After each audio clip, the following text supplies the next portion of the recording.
combination of things. I'm going to read from my book, I'm going to read some newer pieces, I'm going to do some spoken words.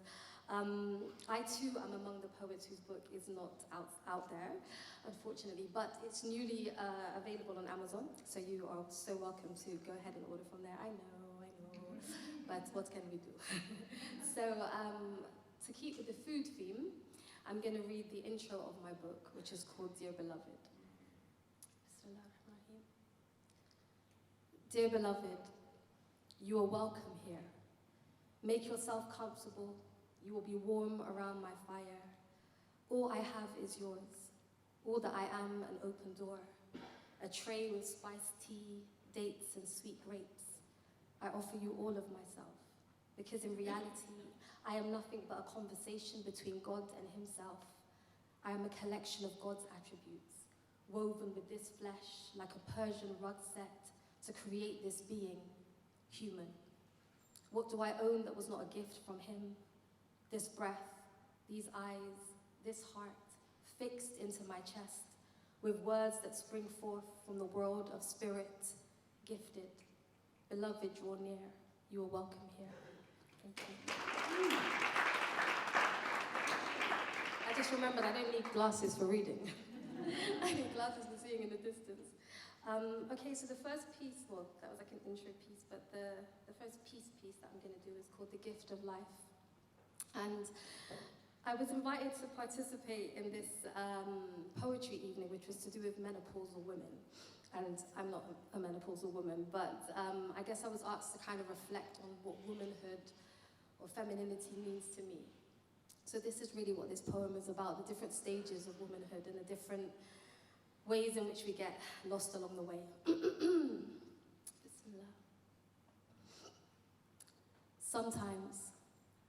Sometimes I sit and contemplate on all of the me's that exist inside of me, like a hand-painted Russian doll set. And sometimes I pull one out and spend time with a version of myself from the past. Suspended somewhere between vision and dream state, I keep company with familiar memories that live not too far beneath the surface of the ocean of myself. These expressions of me that existed before the version you see standing before you, but whose existence gave birth to the me you see standing before you, they linger, like a group of old friends I don't talk to often, but whose prayers hold me up and keep me warm when the days lack light. Sometimes I look her in the eye, this me from a past life, smile at her convictions to ideologies, her firm belief in concepts and constructs that she consumed on her path towards truth, some of which now exists like a whispered memory, a wisp of smoke from an incense stick, a forgotten fragrance in an empty room, but still a part of my spirit. Some of the things I believe without doubt are now like old songs in an ancient tongue that no longer leave my mouth, the fleetingness of truth that we try to grab in our nets like a kaleidoscope of butterflies into the forest of the unknown. Sometimes I listen to earlier versions of my desire to speak the truth in the booth, words rising from stomach, blasting past tongue and tooth, my only desire for every word to be heard and received in the part of you that comprehends truth without words. I held my microphone like a sword or a machete to cut through the weeds that we have been force-fed over many lifetimes, concocted and served to those who look like me by those who do not look like me. Poetry was my chance to craft my stories, rewrite the narrative and set fire to the tapestry that tried to dictate to me that greatness was not a part of my legacy. I could hear the fire in my voice, the burning of Babylon in my voice, the campfire that keeps our stories warm in my voice, the thin line between construction and destruction in my voice, the fire used to bring diamonds from carbon in my voice, the fire of build and destroy in my voice. I can hear the duality of these dancing flames because this fire is sacred, but it can also bring pain, until I found the fire of alchemy in my voice. Until I learned to convert the trauma of those who walked before me into a story so holy that even the stars lay under our feet in reverence. I said our story is so holy that even the stars lay under our feet in reverence. I wish we could see it. My microphone felt like the staff of Moses that I wanted to use to split the Red Sea and set my people free. When I look at these beautiful manifestations of my very short existence, I always come upon the dilemma of self-love and wonder, who taught me not to be wildly in love with myself every step of the way? What myths did I consume, but also co-write, that wrote out my excellence, deleted my magnificence, and failed to mention what unique expressions of beauty I have the potential to bring to earth right now? Instead, I swallowed the poisonous pills of mantras that always rendered me not enough, that should have been thrown up and flushed. Instead, found their way into my bloodstream, swimming through my body, whispering lies into my shadow. I am only now starting to turn the lights on and clear the cobwebs from the chambers of my heart. I can't go back and tell her what I've learned now, this me from the past, because I wouldn't have learned these lessons if I had not walked the dark path of self-loathing. The journey was supposed to unfold the way it did. Every moment and every interaction had to happen. Every heartbreak, every loss, every victory, every peal of laughter had to exist for me to stand here before you today in this beautifully unique way. If I went back and tampered with even the small things, I would have been some other expression, some other version, with different elements, and for the first time in my life, I can say I am enjoying the woman I am and the woman I'm becoming. Looking back has its place, but looking forward, arms outstretched towards the sun, unfolding towards a destiny beyond my wildest dreams, is for me, truly, the gift of life. Thank you.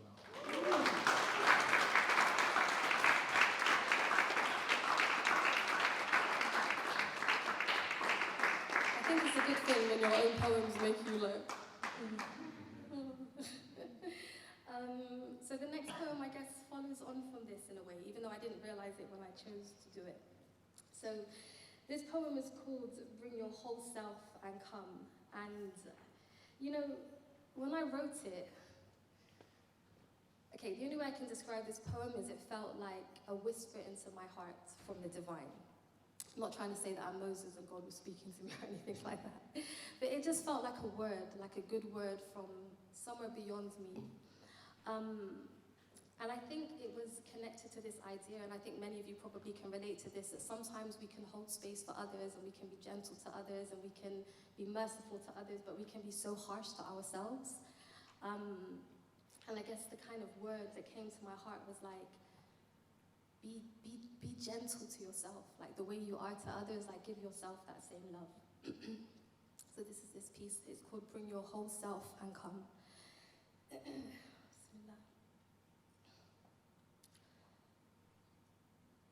Who told you that you are not enough for me? Who fed you the fable that I seek perfection of you, that you need to be polished and proper for me to love you?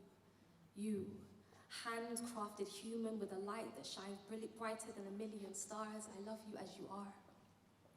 Speak softly to yourself, the way you speak to those who yearn for me with a longing echoing from a realm beyond the borders of eternity, the way you whisper in their ear, you are good enough, you are worthy, for goodness, for God, the way you tell them, treat your heart like a precious child, bring your sins and come, bring your bad habits which aren't so bad at all, we want it all of your flaws and all of your ugly and your inability to color within the lines, come beloved, come.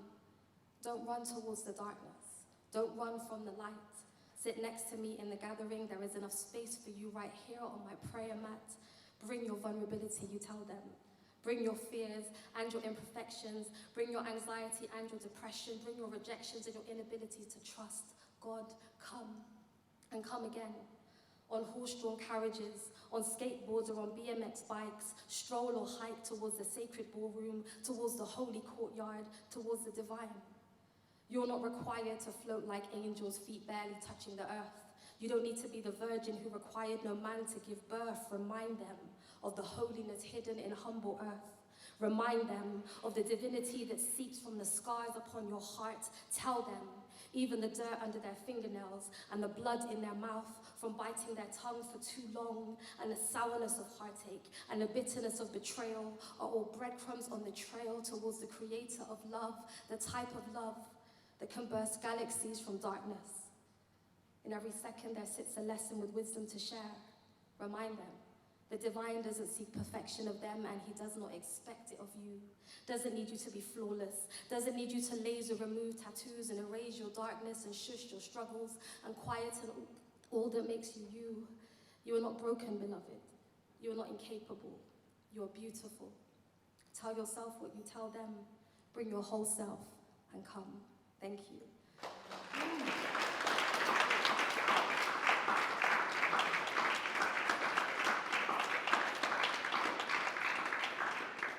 Okay, do we have any Rupi Kaur fans in the house? Okay, I'm sorry, I'm not a Rupi Kaur fan at all. But she's got this workbook. I don't know if any of you have seen it, where it's like a, prompts for writing poems. So I work with people one-to-one in their writing, and so I like to read these books just to get inspiration. And she had this prompt for a poem. I think it was like a list of things to do to have a good mood or something like that. So I kind of used this model, and I wrote my own piece, which is called A List of Things to Do When the Darkness Approaches. And I wrote this when I was it was in the winter. I don't know what was wrong, in the sense that nothing was wrong, but I just had a wind of sadness, like, just sweep over my heart, and I needed to write about it. So this is what came. A list of things to do when the darkness approaches. 1. Step outside, beloved, into winter's crisp embrace. Let the sun paint a portrait on your face. Let the frost be your companion. Walk. 2. Marvel at the majesty of trees. Let the dress of nature enchant you out of yourself. There is so much magic here. 3. God is with you. In the darkness, in the overwhelm, when you feel bloated on things you can't control, God is close. 4. Breathe, beloved. Breathe deep. Exhale all that makes you weary into the sea of emptiness. Be tender with yourself. 5.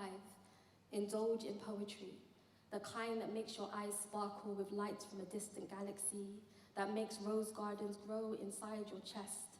Let those flowers bloom and burst. Exhale its perfume. 6. Linger in plant shops. Befriend those who understand the language of those green angels that sprout from the earth, whose limbs point to heaven, that always makes you smile. 7. Buy a plant with enormous leaves. Give it a home in your space right next to where you pray. So when you place your forehead on the ground in prostration to the Holy One, you will feel as though you are under the shade of God. 8. You are not failing at life, by the way. You know that, right? You are carving your path across the surface of the ocean. Don't be afraid of drowning. You are held. 9.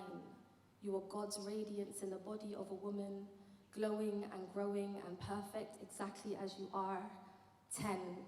Read number 9 again. Believe it this time. 11. God can't take his eyes off your heart. I wish you could see how beautiful you are. Thank you.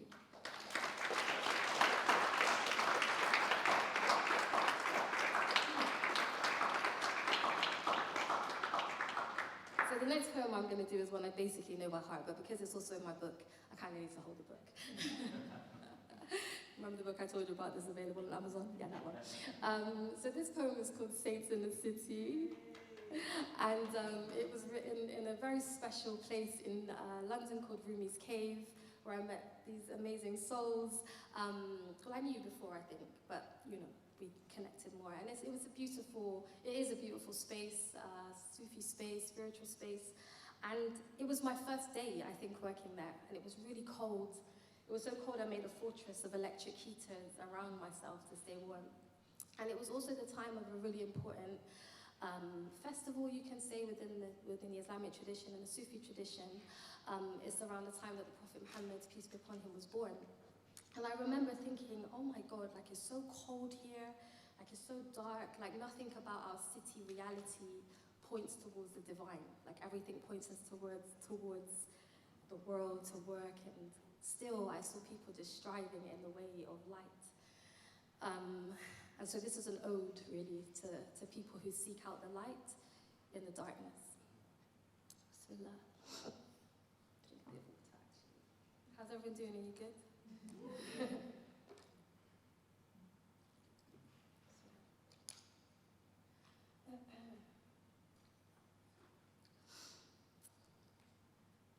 This is not a poem, more of a dedication to the patient, ones who seek God's face in the city, those who wait to catch the sunrise, even if only into grey skies, because it reminds them of the majesty of their Lord.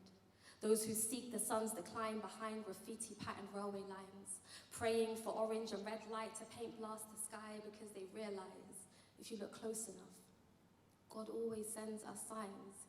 Even when street lamps stole the stars in the sky, they try.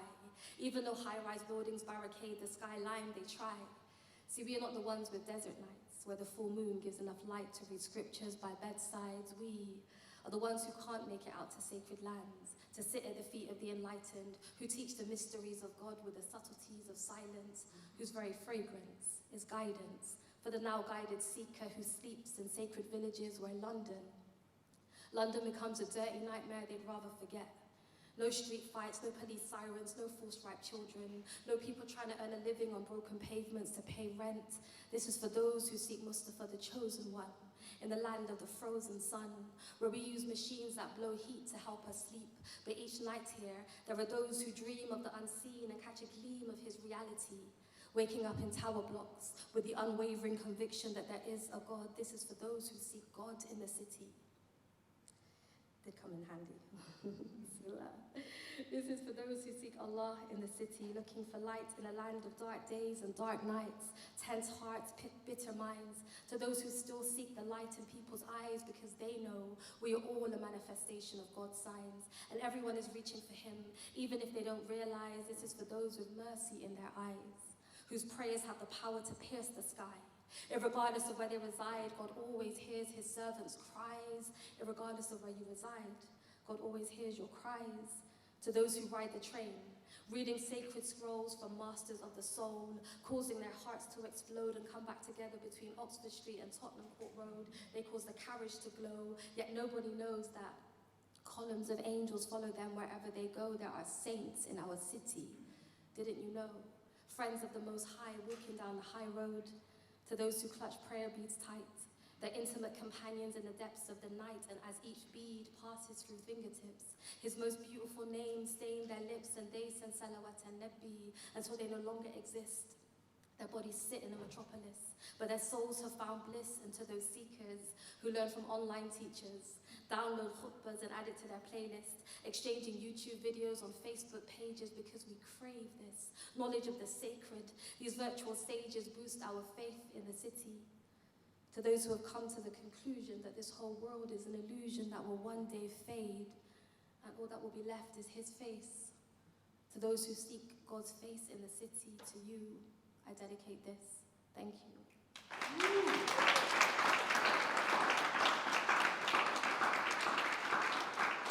I think I've got time for 2 more. I was saying to Joe, this length of time that I've been given as a poet, like half an hour, this feels like a Beyonce concert, you know, for a poet, half an hour. It's like, oh my God, what am I supposed to do with that time? Okay, so this one, so I actually planned to do this one, and then I decided not to do this one, but then after seeing Kamaria's performance, I was like, put that poem back in. This poem's called Oceans and Ancestors. I too have Caribbean lineage, Caribbean history, Caribbean roots. And this poem was written after seeing some of my friends who went to somewhere in Senegal called Gorée Island. Gorée Island is one of the places where they held the enslaved Africans before the journey. And I remember seeing them coming, they filmed themselves coming back from this island. So I've been going to Senegal for the last 10 years, I lived there, but I've never been to Gorée Island. I've just never been able to go there. I'm not ready to go there. So I saw this video of my friends coming back and they couldn't speak. They were just, it started off with like humming, then it started off with singing, then it started off with just sounds and vibration, a bit like what you displayed, right? Sometimes there's no words to communicate the reality of that pain. And so this was inspired by that video. Bismillahirrahmanirrahim. My ancestors lie in graves made of water. My ancestors lie in graves made of water. No funeral prayers were said. No holy man prayed for the dead. I'm gonna start again, if that's all right. Just to honor the ancestors. My ancestors lie in graves made of water. My ancestors lie in graves made of water. No funeral prayers were said. No holy man prayed for the dead. No flowers were cast upon coffins. No families mourned at the graveside, holding each other tight. No condolences, no words, just water. My ancestors lie in graves made of water. Has anyone said a prayer for the unnamed yet? Prayed over their mass grave yet? Released their spirits from the ocean bed so they can fly towards the sky, instead of witnessing the heavens glow from beneath the water. The galaxies dance mockingly to those locked to the bottom of the sea, or maybe they are at home there. After centuries of existing in liquid, their flesh living forever on the sea floor, their breath in the crashing waves that rush upon the seashore so urgently, like messengers from beyond the grave with a secret to share with the living ancestors of mine. What would you like to say? Because I'm listening with my everything. I wonder how it feels to die that way. No ashes to ashes, no dust to dust. Imagine the Atlantic is a cemetery for ancient African blood that seeped into the sea, dancing elegantly as it left the bodies of warriors who refused to be slaves and surrendered to those with the devil in their eyes, wielding whips that lashed their black gold skin, punished for no actual sin. Imagine my ancestors lie in graves made of water. I wonder if they tried to swim when their bodies cracked against the ocean's limbs, or if they surrendered to the majesty of the water. Maybe they saw home in the distance, their village, their tribe, their mother's lagoon-like eyes, silently saying everything will be fine. Maybe they reached out their hands to touch all of the above, the type of mirages that appear when you were drowning. Maybe they saw their great-grandparents in the distance walking on water with outstretched arms, taking them home to an Africa in the spirit realm with drums that play themselves and children that dance but their feet don't touch the ground under a baobab tree that glistens with light from heaven. I wonder if they knew they would die when they jumped, or if they thought the sea was a portal to the sky. Maybe they saw something our eyes couldn't. Maybe they heard a melody that other wounded comrades didn't.